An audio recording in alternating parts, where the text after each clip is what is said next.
Hey everybody, welcome back to the Raw Food Podcast with roarskye and JJ. Hey JJ.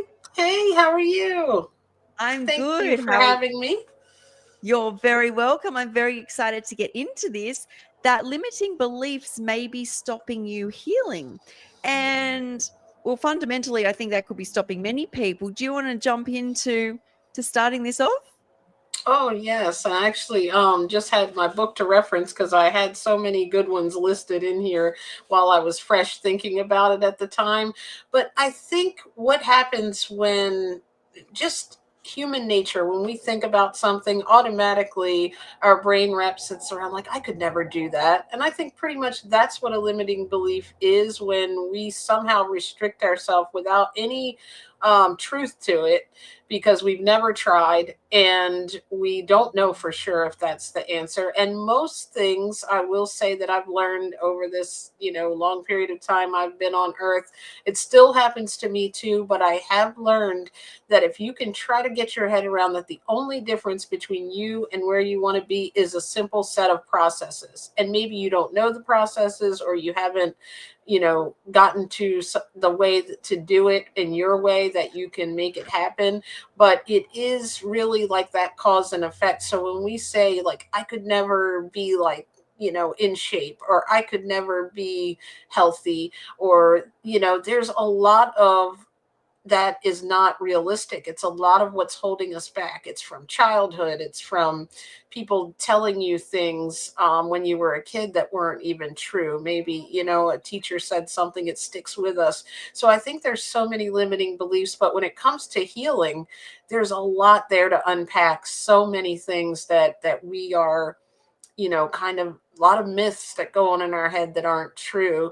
And I think by mistake, I learned this because I had all those limiting beliefs. But by just having that salad every day for 6 months and seeing all those things clear up, nowhere near the amazing story that you have, right? Being in bed, but like just all the little things that cleared up with me, the back pain, the allergies, those things were limiting beliefs that I thought I had to live with, and then they were gone. So it almost helped me to now want to share this message with others and say, if you're having limiting beliefs, trust me, just follow the process of, all the pillars of health that we learned, and you shall be there too, hopefully. No Yeah, doubt.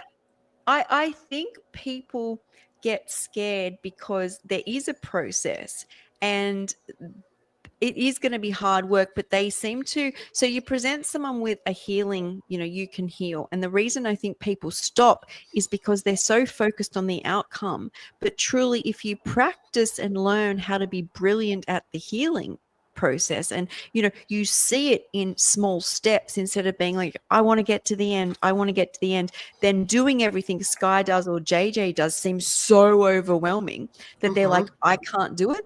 And I think people come in with this mindset already. And I'll tell you an example of this. So many people who are close to me saw me suffer for years with multiple diagnoses, and all of a sudden I'm up. Okay, I'm glowing. Okay, and people are like, you're up. How did you do it? And I'm like, this raw food diet. And the first person is like, oh, my kids wouldn't eat that. And it just stops. Next person, I healed everything. And these people are suffering with things too. I couldn't do that. I'd I be going to the know. toilet too much. And this goes on. And I think out of all the people who watched me suffer for 20 years, who are now suffering with different things, all of them but a couple came at me immediately with why they couldn't do it.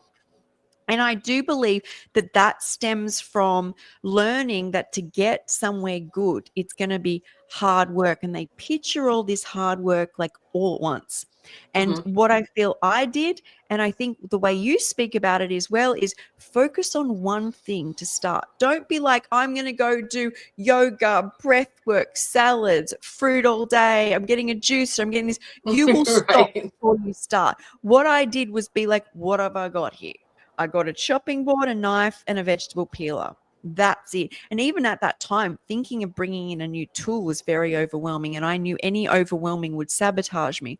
But that was me. But I think the biggest thing is that people focus too much on the actual outcome, which we're never, like, I find on the health journey, you're not actually reaching. You want to be living every day, just practicing the pillars of health so that you evolve. And if it's just you start doing one, which is maybe you keep doing what you're doing, but walking. People are too focused in this day and age. We've been sold from a young age that you do this and you become a supermodel, or you do that and you get your dream life. And then people try the whole process and then they're told you can't do that and that's your problem. And they're never actually guided how to love themselves with each of those steps. And I think that is what just that, but how this belief system is that I can't reach that goal instantly, so I just can't do it. Exactly. I think, and that just comes from like when we see the whole journey and you see someone else, sometimes it can be inspiring.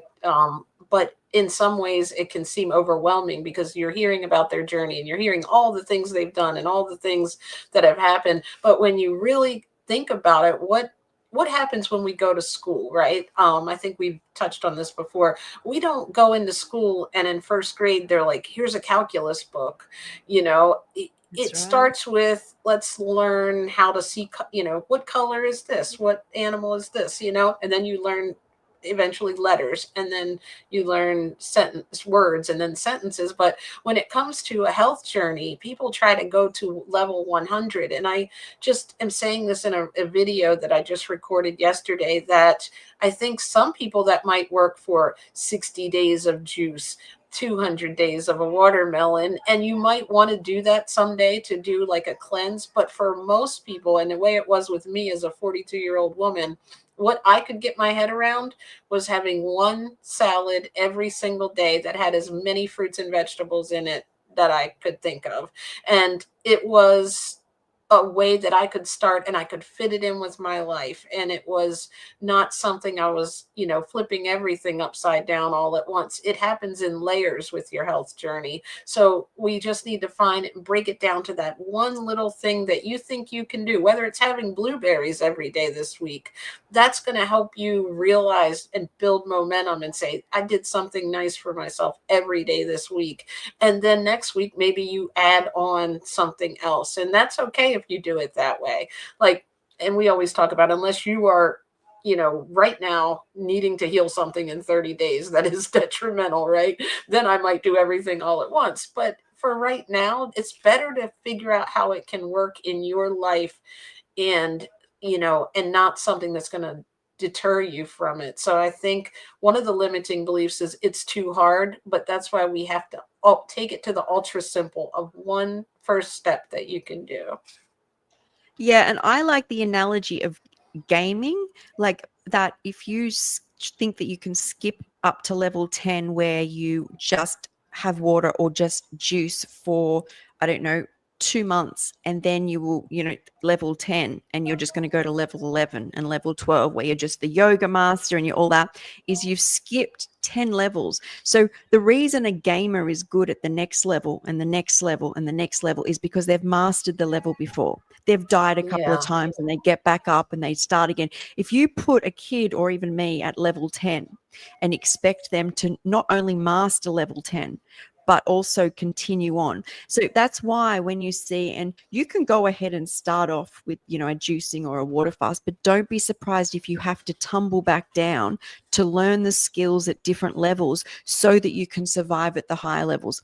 And I try and do a lot of my lives at the moment on this because I feel I'm at this stage now where my hair's really grown back and I have like stability and I'm consistent in all my exercise, that people would get on my feed and be like, oh, she's one of those lucky girls, like as in Yeah. like they don't know the journey. And then when people go back and see the journey, they don't want to do that to get to where a person is in their life now. And I'm not just the only example of that. It's just I've become conscious that that's where I've gotten to.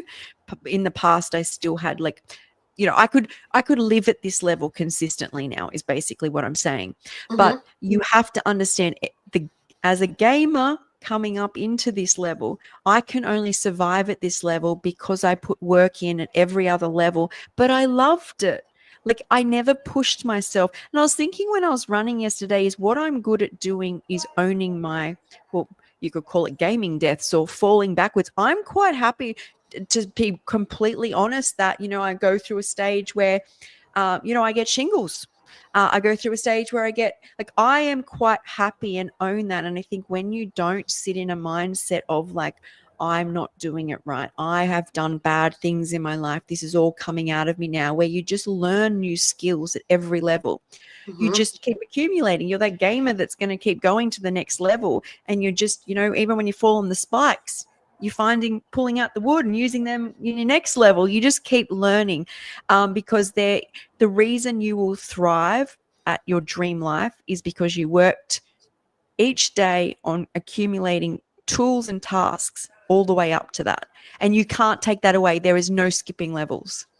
Exactly. That is so true. It reminds me of, and you do this a lot, but building a meal, right? Like each flavor, each profile, it builds on the one before. Like how the Yes. salad I joke about all the time with that picture where it's like stacked up, the sprouts are all the way above my head. It's how I learned about this diet was just, okay, let me learn what raw foods are first of all. Okay, I get it. They're not cooked. And then which ones do I like? And then, okay, I need to fill up and I'm not getting full and I'm not feeling sustained. Okay, these are filling. I get it. So you add healthy fats. Like it unfolded for me without all that knowledge of someone telling me this is wrong, you shouldn't eat this. And there's no, it has to be perfect for you at that level of the journey that you're in. So I think, from where you are, remember that you're always doing better. Like you said, it makes complete sense. You're always in this upward motion, but sometimes we go back down a little bit, or, Yeah. we something may happen that sets us back, maybe emotionally, or, we haven't been at our best for some reason, or we don't feel it. But all of that is that learning experience. It's so true. It just, and throughout that, it's so hard when you are not in a community, like me and you have this community, and there's people online that gather in our live comments, there's people in Facebook now. So it can, but make sure it's you use it to your advantage in that you're keeping yourself around positive people, because it can also be a deterrent sometimes. Don't let something affect your journey. What feels right for you. I think the other limiting belief is we seek out connection and we seek out similar circumstances, like similar symptoms or similar like goals we've reached. But how you know you're on your true healing journey is when your journey looks different. So if you like tomorrow, we've got the raw party, right? If you put like I'm excited. yourself, me too. Chef Yin, Miranda, all next to each other. We're all raw foodists or high raw foodists. None of our journeys look remarkably similar. And we as humans have been kind of taught from a young age that we're like, in school, we're all in the same school uniform. We're all taught the same thing. We should talk about something in common.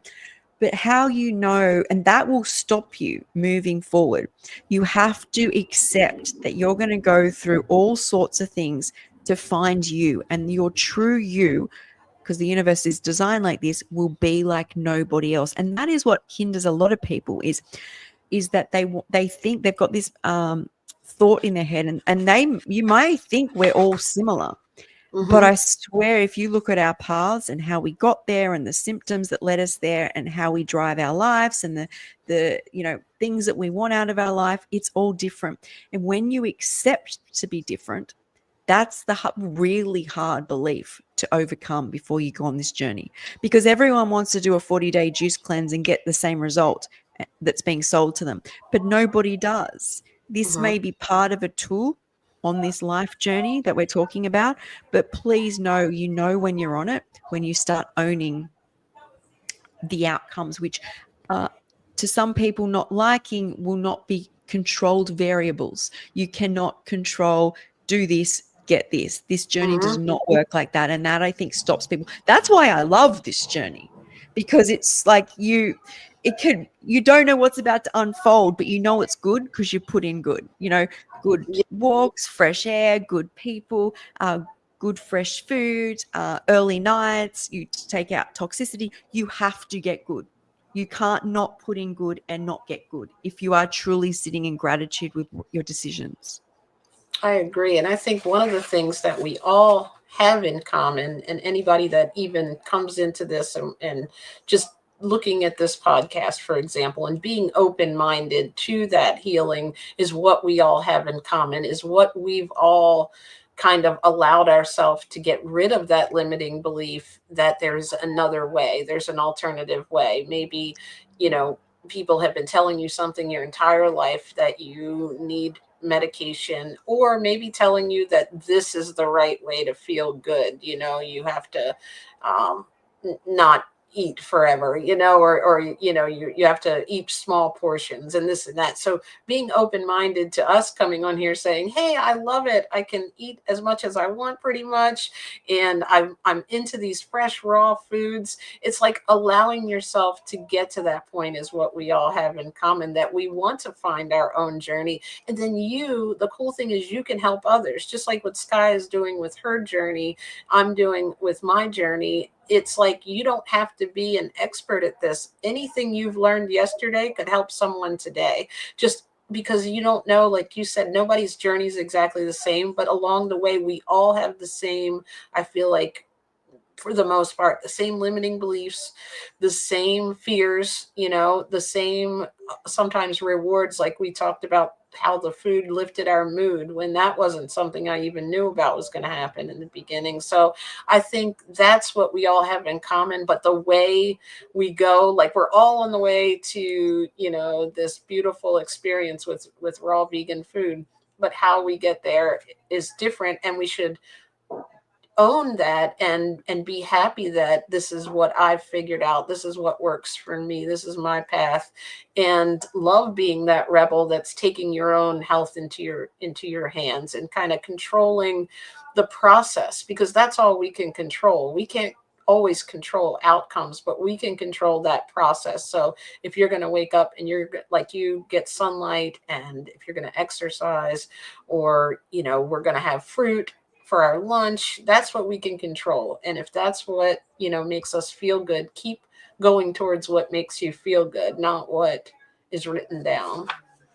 Yeah, I also think what is different about this raw journey is you can feel so good that, and I've said this before, by letting love be your compass on this journey. Whereas a lot of things that naturopaths had tried for me before, or nutritionists, was maybe there was a small difference, but there was so much suffering and pain and miserableness with the diet that they were giving me. Whereas this, you can find yourself through love if you are open to it.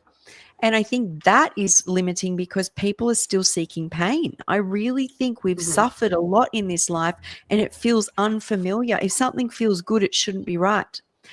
A lot of people, even when they start and they're like, I'm doing raw gourmet, oh, that's not right. And they move themselves into like suffering because Mhm. that's what they think is right. And I'm like, start there. I've read Dr. Doug Graham's book. He even says the first 6 months is not like the rest of the time. You're going to need denser food. But people are so used to feeling miserable that when they start feeling that it's all too good to be true, they self-sabotage.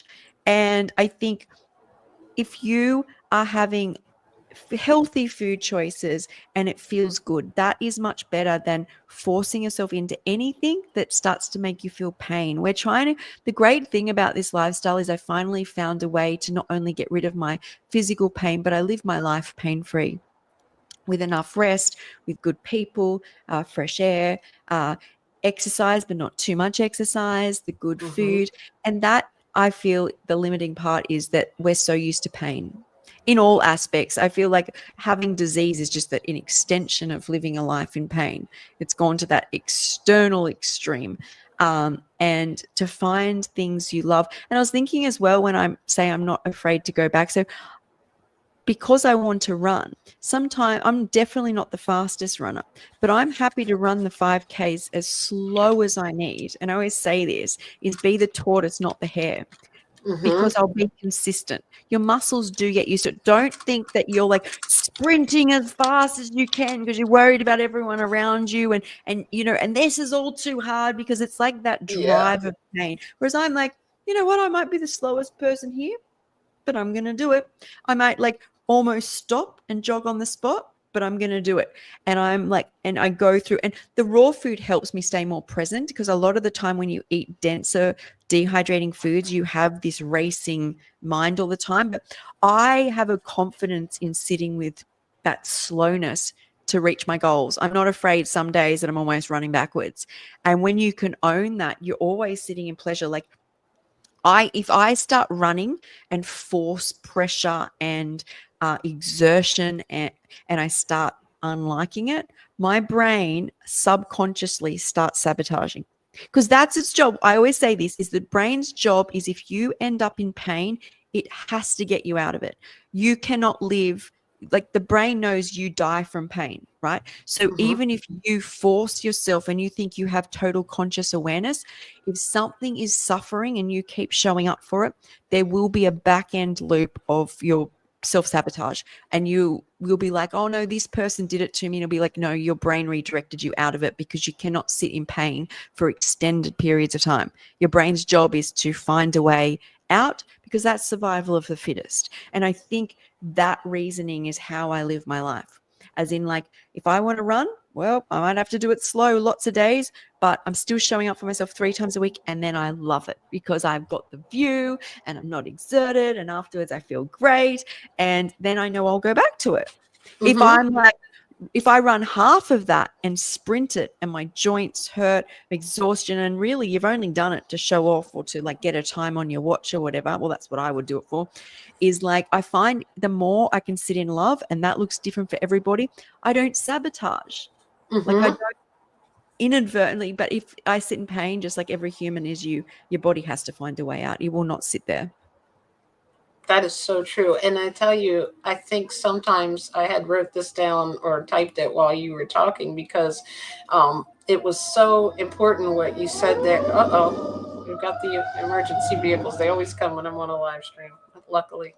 Well, Prayers for luckily not everyone. for you. Exactly. Prayers for whoever that was for. But the limiting like beliefs and what you were just talking about, the self-sabotaging, it really, I think, is our brain wanting to be able to have an excuse to go back to our comfort zone that feels safe. And sometimes, even though we might know there's a benefit on the other side of healing, we are still trying to say, like, in our mind, the minute something doesn't feel right, or you hear something, if your brain is always wired to say, see, that's why this isn't going to work, if you are thinking that anywhere in the back of your mind, that will correspond to the nature of your song, as they say in The Secret. Like, that's what you're going to seek, or your brain's going to seek that for you because it knows deep down that's really your true feeling. You haven't gotten to a level where you believe in, and that's why I think when we find a deeper why behind our journey, or a deeper belief that this can happen, and I think that's why it helps to talk to others who have been through it too. Even if the journey's different, it is possible to be this person today that maybe is, drinking, smoking, overweight, and just feeling unhealthy on medications. And tomorrow, if you start one little thing, you're already moving in the direction to get better. It's not going to happen all at once, but you have to believe that it can happen, and you have to believe in yourself in that process to just go ahead and start it, because like you said, it doesn't matter how fast you get there.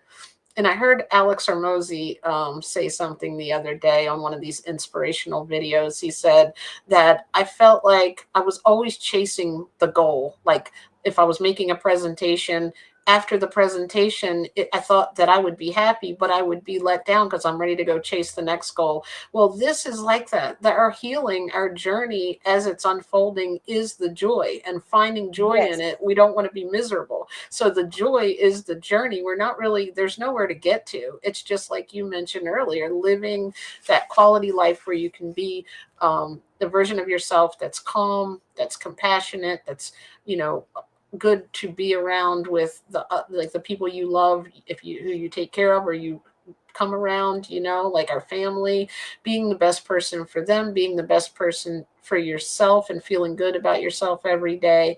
And that's all we can do. We can't control how they feel. We can't control how our health outcomes always are, but we have to put in just start with whatever you can do, I guess, is the whole roundabout rambling that I was going on there. It's just like it's hard to do, I know, but it really is just that simple after you really like when I look back on it. It didn't seem simple then, but it was just as simple as making a commitment one day to be different than I was the day before.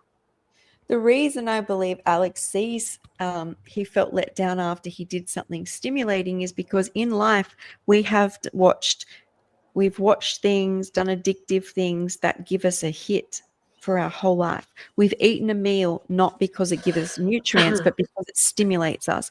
Or we have a drink because after we're stimulated. So when you get on this health journey, you're rewiring your brain that the whole journey is supposed to be at a lovely level instead of being and chasing like, and so that limits us, that if we're feeling less than the high of, say, a drink, our new relaxation is, for me, running. Okay. And that is a very different, consistent feeling. Even the next day, I feel better, but it's not straight up high like this, but it's also never straight down here like that.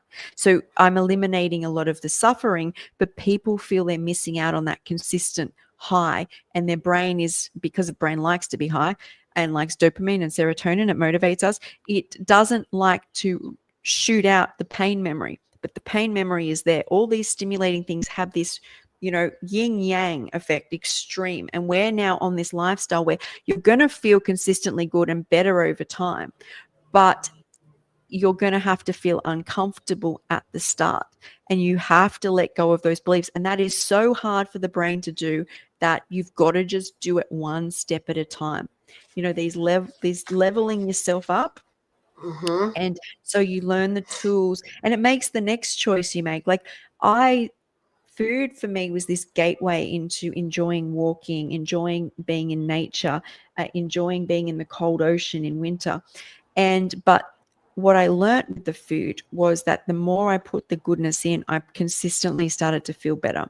As long as I ate dense enough, variety enough, and I enjoyed it. And so I started to apply that principle to walking. I'd never walk so that, you've got to work so many steps a day. If I got uncomfortable, my brain starts to think, how do I get out of this? How do I get out of it? Right, Especially that's someone who's true. been on so much medications and smoking stuff. Mm-hmm. So I never let myself get there. Be that rabbit, be that tortoise that's very slow, but content and joyful. And I also think you can find a lot of limiting beliefs are that, as you said before, is we already think that it's not going to work before we start. And I was in a situation where I could not let that happen. That was like death. I didn't Mm-hmm. want to die. So you've got to find fun in it. Like, I loved doing, like, making my salad at night. Very fun, because I'd be like, I'm throwing chili and garlic, and I didn't know you could do this, and now there's mango and lime. Don't Right. do it in pain or suffering. You'll just find a way out of it. Like, find the fun in that. And then I remember it was spring when I was able to walk, like, and I would spot the flowers and have music. Like, you have to use the tools you already know, which are like safe and healthy, like music and flowers and salads and ocean swims or hikes. You have to pull all out the big guns and focus on them, because they're going to be your new dopamine until it all becomes dopamine. Yes. Oh, that is Take so time. good. It does take time. I totally agree. Find what you enjoy and build on that. That's so important. When you're talking about and people say, "Well, what fruits should I eat?" It's like whatever fruit you really love is the best way to start. What, salad do I like? I, can give you a general idea of what I eat, and I can say, like, for me, what I've learned along the way is I need like we talk about, sometimes I need those fats and things in it to fill me up. But, it might not be one or two avocados for you. Maybe you only need a couple of walnuts, but whatever you like, put it on there and find something you enjoy. If you enjoy making recipes and you're trying to do it raw, look at these recipes and find a couple that you really like. And you might even start building on them and adding on or taking this out, finding a way to make it yours. But you really don't need to start with complication, because I think that's also another, that overall limiting belief is, I could never do that. Like you mentioned, everybody said to you, I could never do it, because they're seeing this pile of things that they could never do. But I totally never ever thought that I would be happy and content. And like you said, I'm not getting these dopamine hits. I'm having pizza tonight and, Asian tomorrow, unless that would be something I'd want to prepare. That's just not me. So I eat pretty much the same thing every single day, and every single evening a variation of a big salad. And I put different things sometimes on it, different dressings, but that's what I enjoy. And it's a consistent thing. It's not, if we think about our life right now, if you're coming from standard American diet, I wasn't trying 100 new recipes every day, right? Like, I might have had the same 5 or 6 things, and I went to the store and I knew right where everything was. It's just, your life becomes that when you start a new journey. You start to figure out what you like. And Sky's grocery list is going to look probably different than mine, and some things will overlap, but we're both very happy. So that's why you have to make the journey yours. And anytime that you're stepping into that joy and you're finding pleasure within it and not trying to find a way out of it, I think that, that would happen. And oddly enough, I was looking at these, I was going to read over them, and you and me already talked about like 3 of the limiting beliefs. So they must be pretty common, that I even wrote down that I wanted to like discuss. We talked about, if it's not happening fast, it's not working. That's not true. That's a limiting belief. Why am I not losing weight like they are? Because we're all different absorption levels, and not one size fits all. But as long as you stick with, I do know this, like, if you can really try to find a way to make this work, and you do it, and you stay consistent with eating healthier foods, you will, in my opinion, see differences. And that's really the takeaway of this. Like, you can't say to somebody, don't have limiting beliefs, because we were all conditioned and we're programmed. It's about being aware and then saying, that's one of those limiting beliefs. Let me see how I can flip this completely the other way, and let myself know that this is not true. This is my brain trying to help me figure out a way to get back into my comfort zone. And I really have to allow myself to just find one small process I can do. And I really appreciate this platform and everything you share, because I think you mentioned something, that you're very vulnerable and you're very honest of, hey, I tried this and then I thought this was the way, but then it didn't work for me. So I shifted, when you talked about the histamine foods, for example, and then you not only did that, but you allowed somebody to know, hey, if this isn't working, it doesn't mean it's all broken. It just means I might need to make different choices within the raw food diet. And I just think that's so important for us to do, to not only share the way where we are now of, I love this, I love everything about it, but remember our struggles and share that with beginners to this lifestyle, because they may be running into the same thing, and it's not doing any good if we all act perfect. And I think we have to understand that limiting beliefs have a purpose in survival for humans. As I said before, we are not supposed to be in pain, because pain equals death to the brain. So it wants to get us out of it. So it's worth acknowledging what I feel like I did this. I knew when I went into this raw lifestyle, because it was going to save my life, what my weaknesses were. And that I usually would go back to things that I used to do.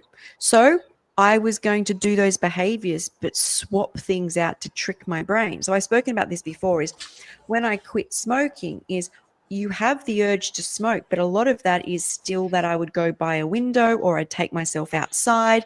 I would always have a coffee mug, a wine mug. I swapped that for tea. So I'd go to the exact spot. I'd still play music because I always had music on, but I just took away a couple of variables. And one of them was the cigarette, but I'd still go through the process and sit there. And that took a lot of pressure off because I think it was so overwhelming to just stop everything. And anytime you're overwhelmed, it's pain and the brain will find a way back. Go So back. it's painful to stop sitting in front of the TV and having. So I'll give an example is a lot of people on my lives will be like, at a stage where they're having a lot of takeaway food and they're seeing this raw food works. And the journey to the raw food is so overwhelming, they can't figure out how to get there. And I say to this, I get it, because what these people are doing is more than likely have kids and husbands, and they Yep. work all day. They don't even get a lunch break, maybe coffee during the day. And their one joy is driving home through the drive-through. And now I'm saying to fix your life, you're going to take that away. Take that away. Work with your weakness and your joy. Still go through the drive-through. Just say you used to get 2 burgers, large chips, and a Coke, right? Is go through, get 1 hamburger, a salad, a small chips, and maybe an orange juice. And start there, because if you force yourself through pain, your brain will find a way to get you back in that drive-through with the 2 burgers, the big Coke, the large chips. And don't be ashamed of it, because I always say this, I'm really good at owning exactly where I'm at. When I share, I'm proud of wherever I'm at. And I heard people on my live say, oh, that's just lazy. Hell no, it's not lazy. This person's whole life and functioning is only working because of the joy they feel after work. And you cannot take that away and not expect a brain to find a way back through the drive-through. It's its job to feel pleasure. So you have to work with, you have this behavior. And for now, and that will be a lot for a person to do that for a month and then be like, hey, you know what? I don't need the chips anymore. Fries, I think you call them fries. Double I don't up on need that salad, right? Because I'm going to need 2 salads to match my chips. Yeah, but also is you learn tools that you needed to learn. So when you start leveling up, you'll know your weaknesses and you'll know how to slowly climb to where you've got to go. Because I see so many people jump into what they think is going to give them the right outcome, and they might juice for 15 days, 30 days, 40 days, whatever that is they do. And then I see how devastated they are that they don't go back to where they were. They go further back to addictions they have not touched in years. Right. And this goes on and on. And I'm like, I feel like, Jay, a lot of people I surround myself with in the Raw community that I'm very close with, I would say, have just continually owned that this is where they're at. And when something scares them, that is fear and pain, and you're better off to just learn tools where you're at. So I completely agree. That is so true. That I forgot what I was going to say there, but I had so much going in there. There's so much to say about that, but it really is comes down to that process that you're following is not something that is, you don't have to jump all in. I love that, because you have to start to find new things that you love. Like, let's say that this person, I love that analogy. So they go to this fast food restaurant, they're getting everybody's food, and they get this salad and they find, you know what, that wasn't too bad, actually, that salad. I'm going to try that for lunch tomorrow. But now I've heard, them talk about if you add like some avocado to it. And so they might have some avocados at home. They picked up 3 of those salads. Now they're going to try to dump 2 of them in the bowl. Because when I went to McDonald's before, a long time ago, when I first went raw vegan, I remember they would give you this little mini salad, right? I'd have to be like, okay, I need 2 or 3 of those, and then add in my own stuff, right? Like, if you go out and you have sushi, you might find that, okay, everybody else is getting all this different rice dishes maybe, but I'm going to try these avocado and cucumber rolls. Oh, I love that. And then I'm going to try to make that at home. Like, it has to unfold to find something you like, because if that is such a great point. We're taking away the only joy without something else to walk towards. We can't do that to ourselves. I mean, it'll backfire. Yep. It's the way the brain is. Its job is for you not to suffer at a certain extent. So if there's a 10% rule with everything in life, just say you walk in and you go to a shop and you're about to buy tires for $560, and your wife or your partner says, come on, hurry up. I don't know how much they are. So let's just give this an example. And they're like, come on, no, we're going to the other shop. The next shop's got them as well. I'm getting my clothes there. And you get to the next shop. Instead of being $560, they're $570. More than likely, you will just buy it. Mm-hmm. Okay. You will just buy it. But if you were with your wife and you're about to buy a chocolate bar and it was $5, and you get to Right. the next shop and it's $15, you go, Right. hell no, I ain't buying that. That's like three times. Right. That's increased by like what I think it's three times or double or triple, whatever it's increased by. But can you see when it's a small variance? And they notice when I study psychology, what they say is it's a 10% variance is once the difference gets, so if it was the tires and you start going, it's $50 or $60, you go, hell no, I'm not buying it from that shop. But if it was like, then you go up into cars and you're going to buy a car for, $22,200, and in the next place down the road, it's $22,300. You're Is like, I'll just someone get it. not I'm to not driving blame? them Yeah. all the way back, And so right? there's this 10% rule that you can flick your brain with. And this is what I think people need to play with when they go on these lifestyles. If you start slowly adding something in, your brain actually doesn't know, and it will not alarm bell, and you will not have this dopamine drop and this misery thoughts. So play with it. And you can push it a bit, right? You can probably push it to 25% and be a bit uncomfortable. But when we start going from a standard American diet into we're going to just juice and then we're going to eat only fruit for the rest of our life. That's like How do that you think $50 candy bar, Sky. We're that not going to do it. That's what I'm going to call any juicing protocol is too much. Even I'm almost, I know everyone's talks about how wonderful it is. I've never done it because of that. Like, I have this ritual and this lifestyle I love. I'm already in my comfort zone with you're in how I love? do it. Yeah. Oh, My greatest motivator for, pushing myself to work with these variables and boundaries that the brain, I had to stay raw. I would be too sick without it. I'd die. I just knew I had to stay raw. But then when I got shingles and I couldn't get up and I felt the juice and then I was standing, that outweighed laying in bed. So you're always playing with the pleasure center in the brain. Always. You cannot escape it. You can think your way out of it, but I promise your brain will sabotage you without you even knowing, before you even know it, because that's its job. And the more you mhm. get in tune with the subconscious, you stop not just sabotaging, but you stop the subconscious. You become more conscious because you don't need the brain working behind the scenes to push you that way or push you this way. You are so in touch and trust that your body never wants you to be more than 10 to 25% uncomfortable at a time. It will just tell you the message. And I feel I'm really good at that. And I'm really good at sharing that too, like when I go back and when I go forward. But there's a generalized like consistency of me constantly improving. Even if people see that I might seem like I've gone back and I've gone forward, there's still this consistent, even if it goes back a bit, it's still, my hair's still growing, my nails are still growing, I'm still Mhm. getting a stronger mind. Even if I have a few days off from running or Pilates, I get back to exactly where I was. And even though I think people might perceive that you go back and forth, if you just stick in that realm of not pushing yourself, I promise you those limiting beliefs will literally melt away. Your brain won't need protective mechanisms anymore. And this is the same as why drugs and alcohol have pushed our brain outside of that 10 to 25% realm, right up into jumping out to be extraordinarily happy, which isn't natural, but then you feel extraordinarily low. So then Wow. the next day after drinking or whatever and smoking and laughing and music and very stimulated, you need coffee. You need an extra Mhm. coffee. You need a very like comforting show because you've got to bring that dopamine back up. So if you can recognize that the brain is always doing you a favor, it always wants to stay consistent, and you've got a variance there that you can jump out of and you work with that, you'll be going places no matter what you choose to do. So true. And it reminds me of like our own body is a good indicator of our mind because you mentioned before Mm. working out.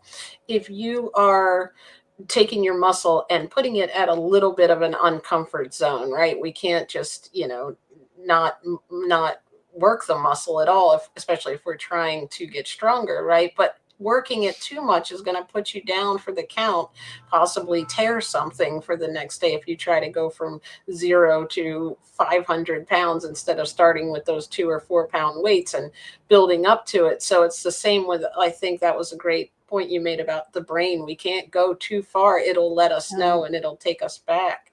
And when you were talking about that, I don't remember if I said this before, but it reminds me of like one of those toys, like the slingshot thing, where you might have to pull back a little bit, or like how in stock trading they call it like a pullback. And also like a runner, you notice they step back and then, to go I do it. forward. Sometimes that's just part of the journey, like to relax and just, take a minute. Don't worry about continuously trying to push yourself further. Try to enjoy that moment that you're in so that you're ready to move to that next level. And I know, oh, sorry, go ahead. No, that's also true. I just wanted to give another analogy in case this helps. Is when I started Pilates, the machine, it was all so new to me, is I had no weights in my hand. I would do everything with no weights. And then you go to, I don't know, I think it's like the smallest weights might be like half a kilo, maybe even 0.25 on each. And I Mm-hmm. sat there for 6 months and 8 months. I never push myself to feel extreme suffering because I feel I learnt so much that every time that happens is somehow you'll go all the way back. And so it takes me years. And sometimes I go back down to, it's like, I think I've gone up 3 levels of weights. What they are, I don't know, the different colors. And some days, like today, I was thinking I'm going to do lower weights because I've done a run yesterday and I did big weights on the weekend. If I start feeling pain, my brain, without me knowing, will find a way to get out of it. And we can't have that. So work with what you already enjoy and you like, and don't push yourself outside this realm.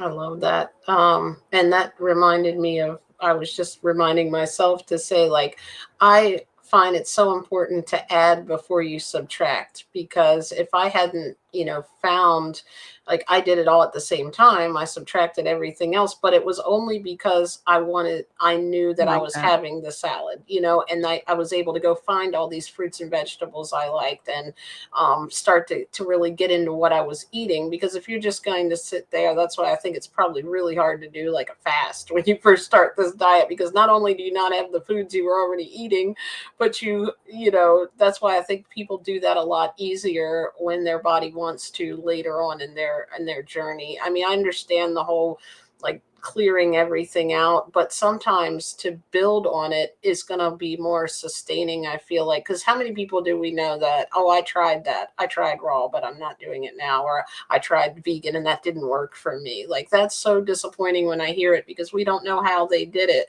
or how they allowed themselves to move into it, or did they let the limiting beliefs overpower them when something went wrong and they were trying to push themselves too hard. It's like if I said, I feel terrible, like I worked out yesterday and I was too sore, so I'm not ever doing that again, right? That's Yeah. not helping me. Whereas if I had done what you said, and a little by little, I got on the elliptical for 10 minutes, I got on the bike, whatever it was, for a couple of minutes every single day, and then I was like, man, I'm feeling stronger, I think I can go 30 minutes, then I can go 45, and Yes. then I'm feeling maybe a little uncomfortable on that 45 minutes, but in a good way, like, not in a way that's bringing me like, see, I knew I couldn't work out, because that's what our brain wants to do. It wants to help us. Like, I love that. Get back to the Because comfort zone. it's chasing that high, right? Is the high is the weight we want to lose or whatever your goal is, right? So we focused on the high, but actually what we're trying to say is the high will be the rest of your life. If you're consistent and do enjoy it and do it slowly, is your goal will come, and then new goals will come, and you'll be like, forget why you even started it. Like, I started to heal myself, but that happened very quickly. Is I'm here to stay consistent and strong, and be able to live a fulfilling life now. And that will be what I do for 40 years. And diving into a fast is a great idea if you want to go back to exactly what you did originally, because that's what your brain has to do, because you've had such deficit that if you now imagine only eating fruit for the rest of your life, it can't cope. And that's why you see people swing consistently all the way back. So it doesn't mean it's not a great tool, but you Hmm. have to acknowledge your weaknesses. Once you acknowledge your weaknesses, you start becoming the master of dancing with the devil. So as I said, I knew that I had this ritual for smoking most of my life when I was in pain. I did the entire ritual, just took the cigarettes out. I went to the exact same spot. I filled my coffee cup or the wine cup at that time with tea because I Hmm. did the actions because it was too much to bear to lose everything. And when you Hmm. start acknowledging and not running from them, you can start to make peace with it and start to create new things for yourself. So, That's so true. I love it. I love the way you present that. yes. So, yeah, we're kind of getting to the end. Was there anything else that any that we didn't touch on? No, but thank you, Don, for being here. I think we've covered a lot of things. I have, like, just the takeaways of this afterwards. I'll try to re-listen, and I'll even, like, try to put some of these things together because it was so good what we said, like, and we'll send it so we can post it on our groups because I think we touched on a lot of good things I didn't even delve into the book, which was we went in even more depth with the like why the limiting beliefs are happening. I love that. I love Yeah. the analogies you made, and I really enjoy being on here. Enjoy all of your lives, but of course I get to talk to you on this Oh, one, so it's got to be my favorite. But yes, I and love them tomorrow, too. everybody come to the party. I'm actually going to make a birthday cake for Sky and Miranda, right? Yay! I'm so excited. I'm A so fruit excited. cake. Well, and also you guys are all welcome. There's a link. There'll be a link in my story. I think we posted a link on my Instagram, the YouTube, Facebook. We're all kind of sharing. So you can watch the party live. And happy Thanks, birthday guys. almost. I know it's coming up. So everybody make sure you join us and join Sky and me next week. I think we'll be Monday if nothing changes, right? That's right. Well, Tuesday for Australia, Monday Right. for US. You're in the All future. right. I keep forgetting, Sky. That's why you're advanced, right? I'm in the future. Future Sky. I love it. So, Thank you for having me, Sky. I know you're busy, so I won't ramble much longer. I appreciate you not all for watching. Thank you. yes. Thanks, everybody, and we'll see you soon. Bye. Bye.